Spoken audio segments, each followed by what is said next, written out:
Hitler ने एक बार कहा था कि ये जो नीली आंखों वाले हैं, उसने कहा था हम दुनिया में सबसे बेहतरीन इंसान हैं और हम आर्यन हैं।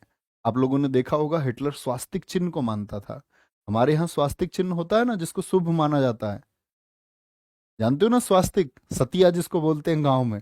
तो वो जो स्वास्तिक चिन्ह है, वो सारे आपका बहुत सारी नीतियां हिटलर की ऐसी थी जो आर्यन से मिलती थी। तो लोगों ने कहा कि ये वहीं से आए हुए लोग थे, इसी वजह उनके कुछ वंशज वहां रह गए थे, तो इसीलिए वहां थ्योरी है।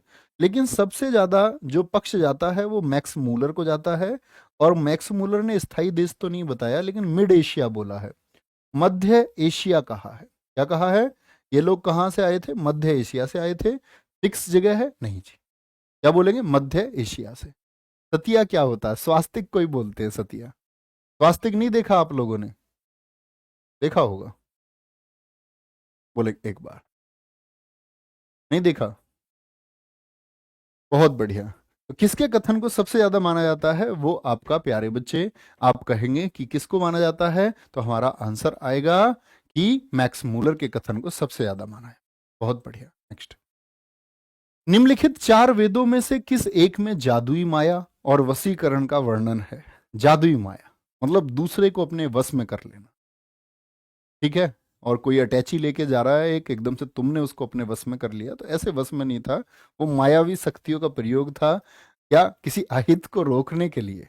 क्या बोलोगे? ऋग्वेद में, यजुर्वेद में, या फिर ये अथर्ववेद में बताया गया है? तो किस में बताया गया है? जो सबसे बाद में लिखा गया वेद और सबसे नवीनतम वेद जिसको हम कहते हैं नया वेद, अथर्ववेद। इसमें पता चलता है हमको ये। तो याद रख लेना, इसमें प्यारे बच्चे जादुई मायाएं, जो शक्तियां हैं, आपका औषधियों के बारे में भी यहां से पता चलता है। ठीक है, मेडिसिन की जानकारी भी ये देता है। पूर्व वैदिक आर्यों का धर्म प्रमुखतः था। क्या बोलेंगे? जो प्यारे बच्चे पूर्व वैदिक आर्य थे, यानी कि वैदिक से मतलब क्या होता है? जब वेदों की रचना हुई, तो वेदों की रचना से पूर्व उनका क्या धर्म था, मतलब क्या कार्य करते थे वो?